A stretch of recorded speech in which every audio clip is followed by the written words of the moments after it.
Hello everyone, and welcome back to my channel. Today we're going to be looking at adding refrigerant to a refrigerator. I had this refrigerator, it was sitting for a while, probably about 3 months, and whenever I went to plug it back in, it wasn't cooling. So I checked several things to make sure the fan was working and all the other components that were all working.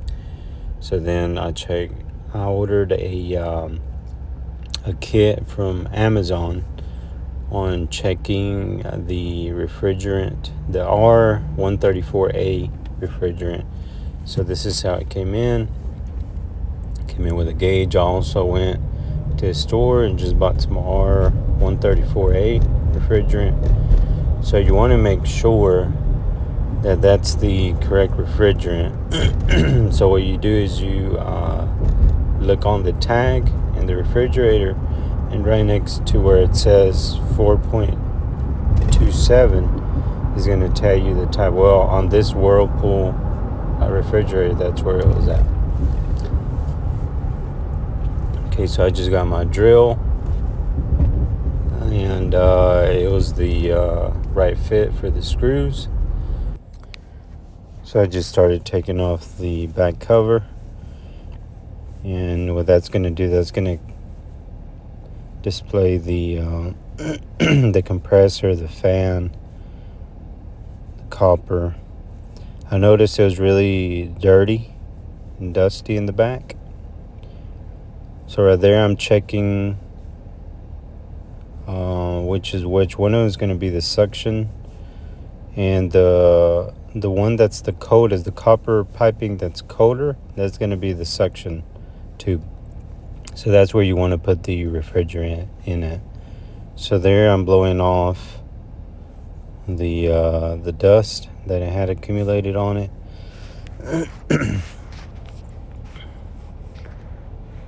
And now we have our gauge there. And this is going to be what's called the piercing valve. So what that does is once it's connected to the copper, it pierces the copper. That way it allows the refrigerant to go in the tube and through the system. So it has 3 screws there. So we need to take off those 3 screws.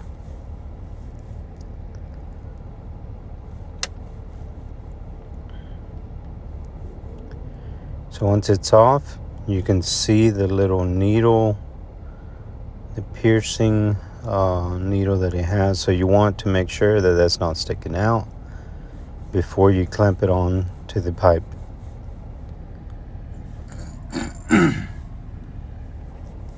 It also has some adapters that are specific to the size of the copper piping.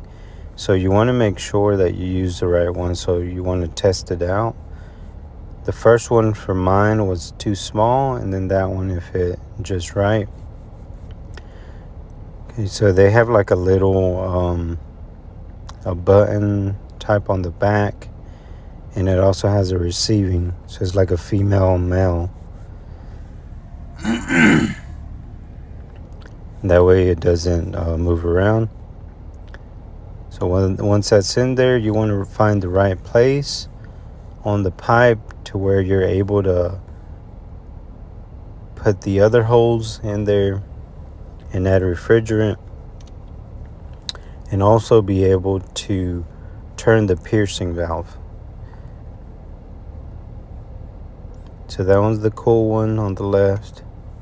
It might not always be like that, so you want to make sure that you're putting it on the right side or on the correct side of the compressor. So I felt like that was a good spot for me, so that's where I put the piercing valve at.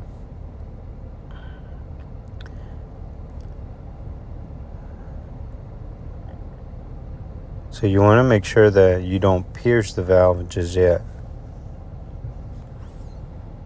So I haven't pierced it yet. I'm just going to lock it into place.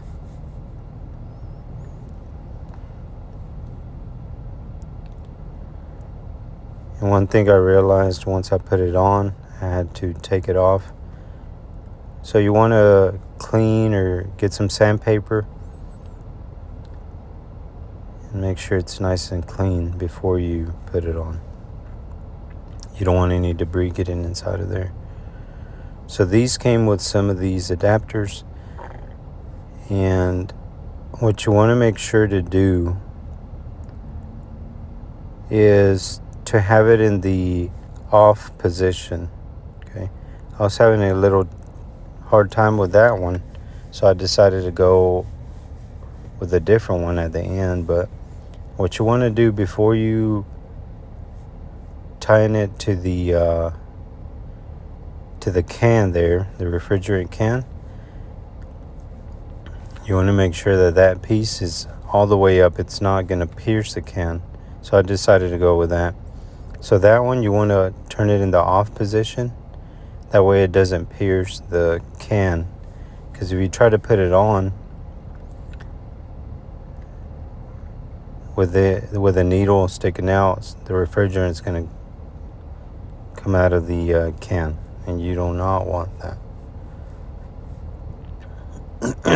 So what I'm doing there, I'm piercing the copper piping, and what this does, it creates a little hole in the piping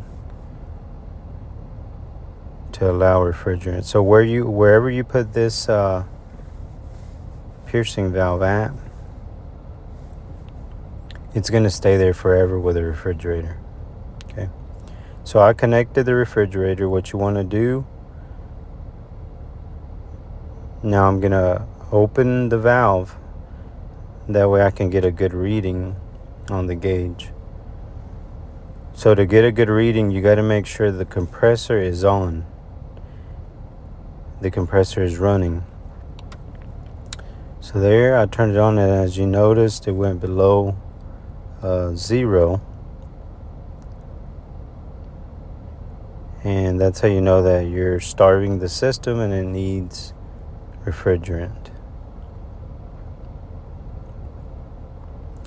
So what I'm doing there, I'm piercing the can. So what this does is going to put in some refrigerant in the system. So you want to wait a few minutes on every push. Okay, so there I allowed some in, then I took it off, then I waited a few minutes, then I put more in,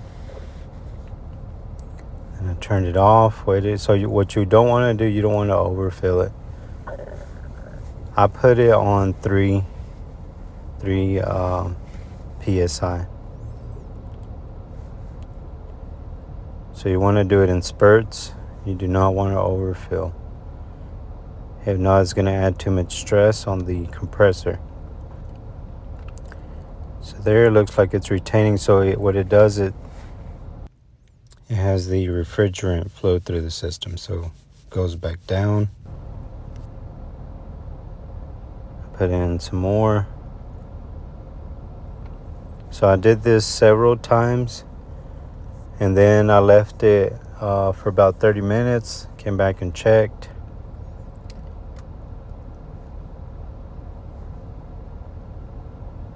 So there it was on 3. So I thought that was good. So once that was done, I closed it and I took that off. So what I had to do, I left it overnight, and there you see me putting the cap back on.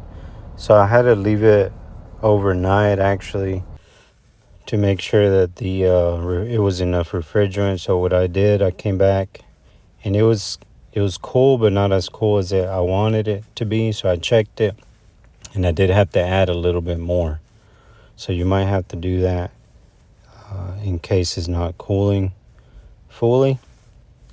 So that's how I added the refrigerant to the refrigerator, and it's working perfectly fine. Thank you for watching, and don't forget to subscribe.